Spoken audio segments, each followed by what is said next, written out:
Some minds are not content to build what is. They are pathologically compelled to build what could be. For Julian Croft, this was not a choice, it was a condition. While his university professors taught the rigid gospel of concrete and steel, of straight lines and predictable loads, Julian was a heretic.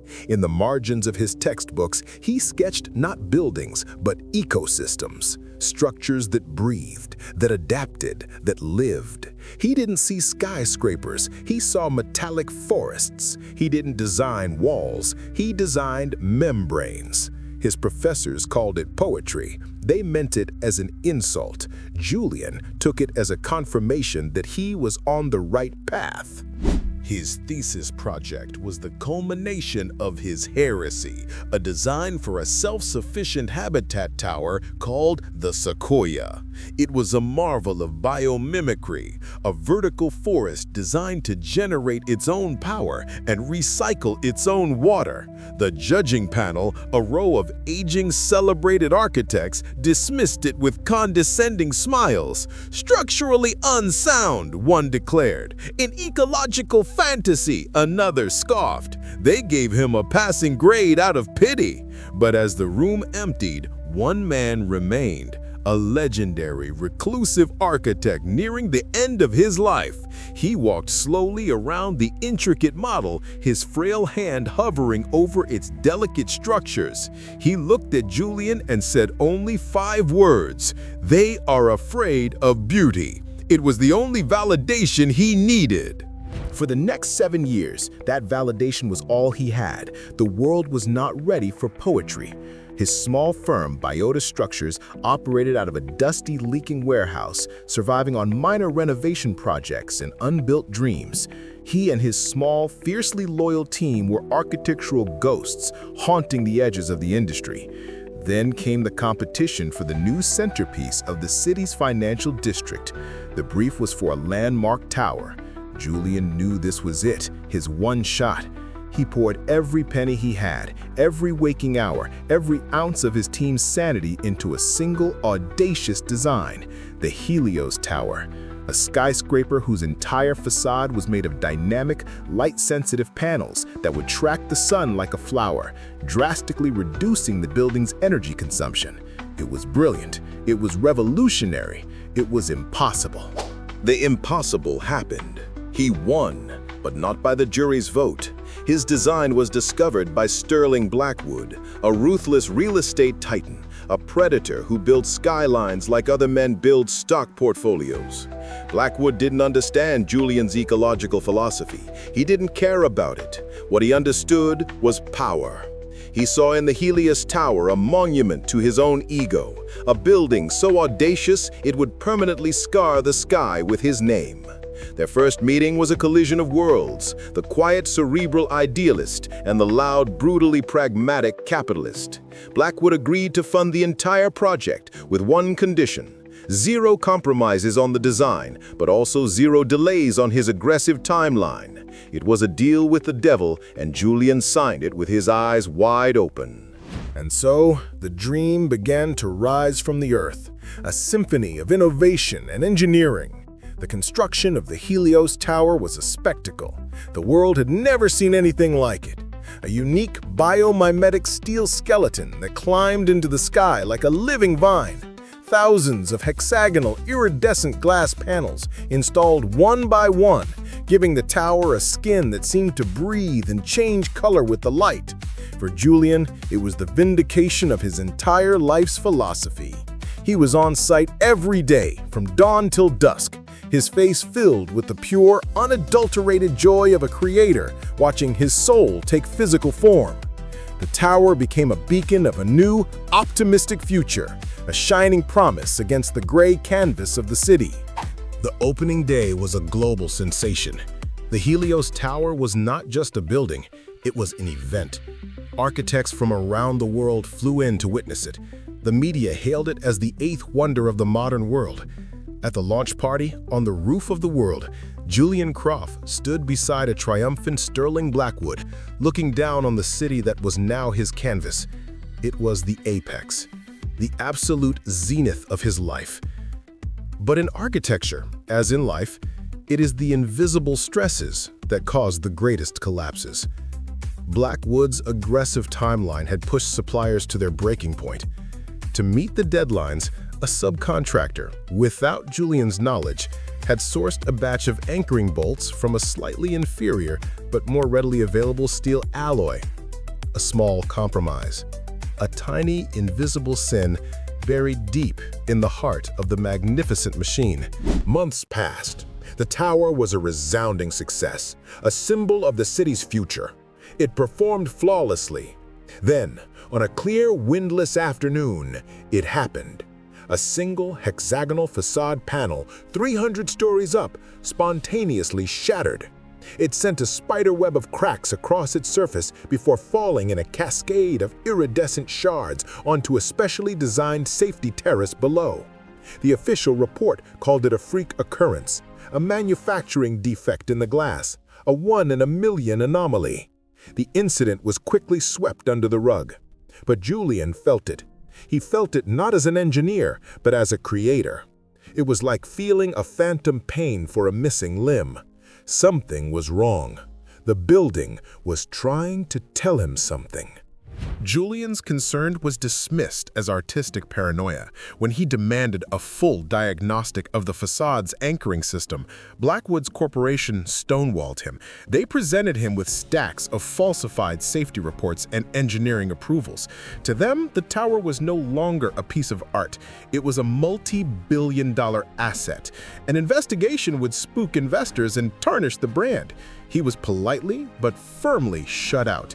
The creator was denied access to his own creation, forced to watch from the outside as a strange sickness he couldn't diagnose festered within the steel and glass bones of his masterpiece.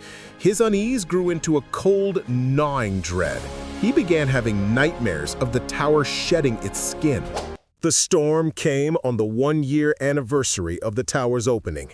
It was a storm of biblical proportions, a hurricane that turned the sky black and lashed the city with horizontal rain and violent, shrieking winds. The city's older buildings hunkered down, bracing against the onslaught.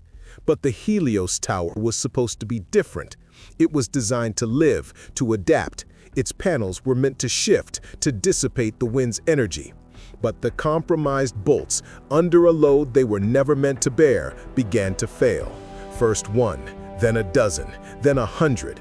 A catastrophic chain reaction began, a sound like a zipper being undone on the scale of a mountain. The dream became a public nightmare. The dawn after the storm revealed a cityscape scarred and wounded. But the deepest wound was on the face of the Helios Tower. It stood against the gray morning sky, a mutilated giant, its gleaming skin ripped away to expose the raw, dark skeleton beneath. It was no longer a symbol of the future, it was a monument to failure. The world's media descended like vultures, their cameras and microphones hungry for a villain. Sterling Blackwood, a master of crisis management, acted immediately. He convened a press conference, his face a perfect mask of grief and resolve. He announced an independent investigation. And then, with the surgical precision of a seasoned predator, he offered up the sacrifice the world demanded. The arrogant, reckless, visionary architect, Julian Croft. The character assassination was total and brutally efficient. Julian was painted as an Icarus, a reckless artist who ignored the warnings of seasoned engineers. The falsified safety reports he had been forced to accept were now brandished as proof of his negligence. His revolutionary design was reframed as a dangerous, untested fantasy. His name became a curse, a synonym for hubris and catastrophic failure. He was buried under an avalanche of lawsuits from the city, from investors, from Blackwood's own corporation. His small firm, Biota Structures, was obliterated overnight. His loyal team, facing financial ruin, had no choice but to abandon him. In the space of 48 hours, he went from a celebrated genius to a public pariah. He tried to fight back. He knew the truth was in the bolts. He spent his last remaining funds hiring an independent metallurgist to analyze the debris. But Blackwood's reach was long. The evidence was lost in transit. The metallurgist was threatened into silence. Every door Julian knocked on was slammed in his face. The industry that had celebrated him now shunned him as if he were carrying a plague. He was professionally and financially destroyed. But the deepest cut was the loss of his creation. He would stand for hours across the street, a ghost watching the ghost of his dream, as construction crews began the slow, arduous process of stripping away the rest of its beautiful, broken skin. To survive, he had to disappear. He sold his name, his patents, everything he had left for pennies on the dollar to settle a fraction of his legal debts. He took on small, anonymous contract jobs, ghost designing mundane structures for other, less talented architects, parking garages, suburban office parks, strip malls. It was a purgatory of mediocrity. The man who designed living ecosystems now designed concrete boxes. He was a master of his craft, but he was forced to create artless, soulless buildings, each one a quiet, daily monument to how far he had fallen. For years, he lived in this self-imposed exile, the world believing the lie, while the truth of the Helios Tower remained his silent, private burden. A decade is a long time, long enough for a scandal to become a historical footnote.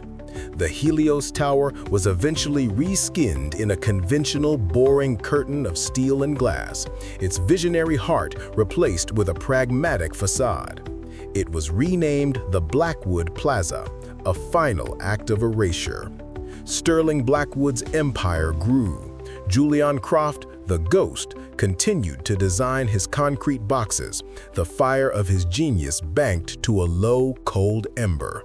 He was alive, but he was no longer living. He had accepted his fate. He had made peace with his exile. But the laws of physics, unlike the laws of men, cannot be bribed or threatened into silence. The truth of the tower's flaw was not in its skin, but in its bones. The earthquake was not the big one the city had always feared, but it was violent enough. It struck without warning in the middle of a busy workday, a vicious lateral tremor that shook the city's foundations. Buildings swayed, windows shattered, sirens wailed. People streamed into the streets in terror. Sterling Blackwood was in his penthouse office at the top of his newly rebranded tower. He watched in horror as the city below seemed to liquefy. But he took a grim satisfaction in knowing his own building, retrofitted and reinforced to the highest modern standards, would be the safest place in the city. He was wrong. The original sin, the inferior bolts, was not just in the facade's anchors. To meet deadlines, the same compromised alloy had been used in thousands of non-critical structural joints deep within the tower's core. Under the earthquake's violent, rhythmic stress, they began to fail. A sound started to rise from the building's depths, not the roar of twisting metal, but a deep, sickening groan, like a dying beast. On the 25th floor, a support column buckled. The failure cascaded upwards floor by floor, a vertical implosion.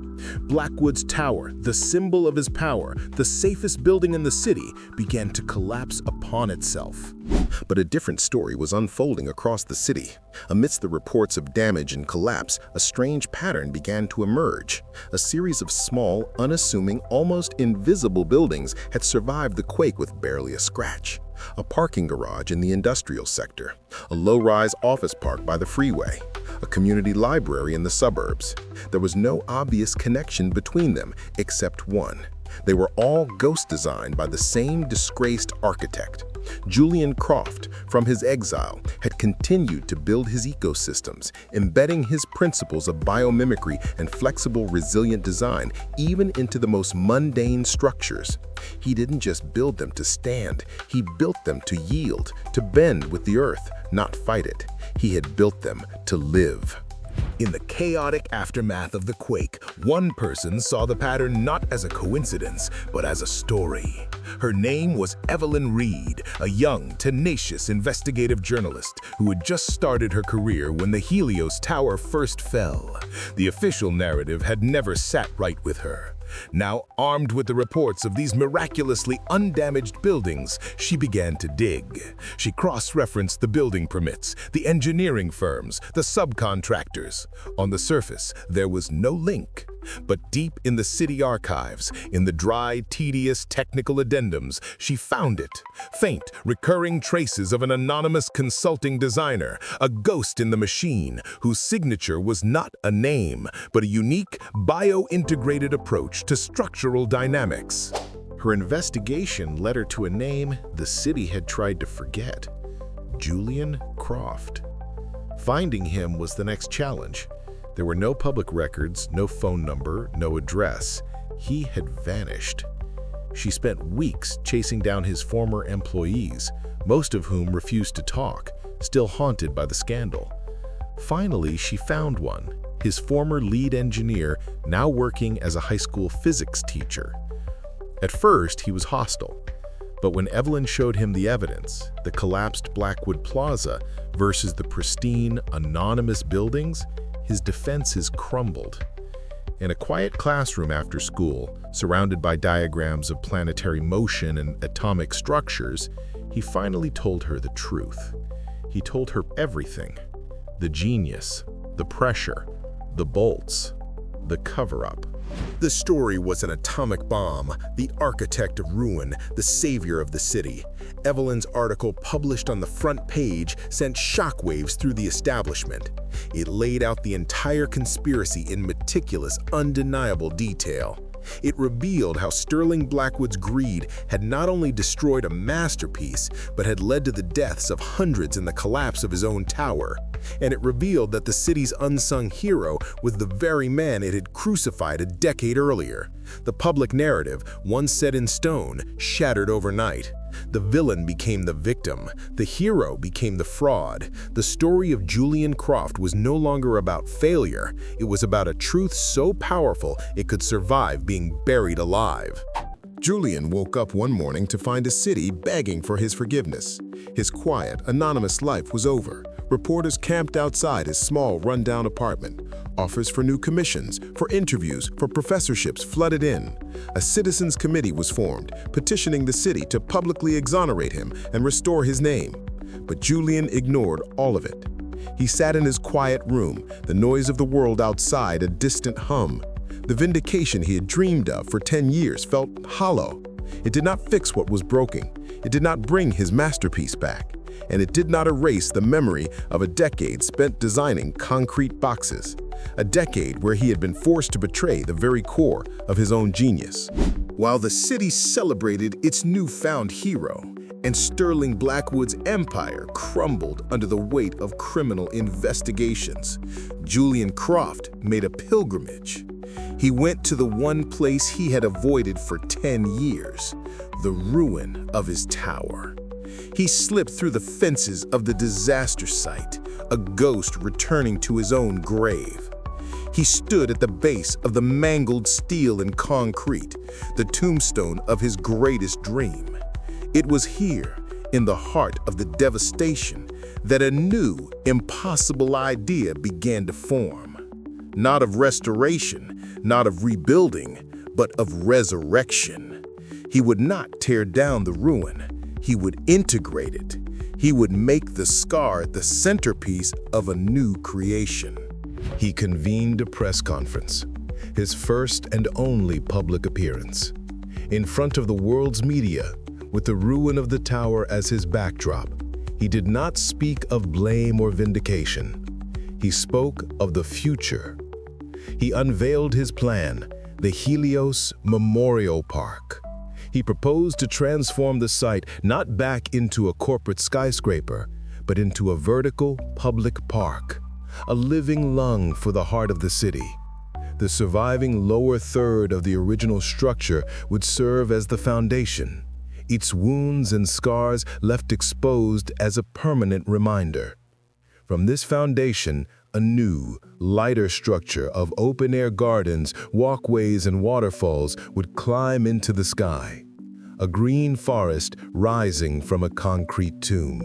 The idea was so audacious, so poetic, so profoundly right that it captured the world's imagination. The project was funded not by a single corporation, but by millions of small donations from citizens around the globe.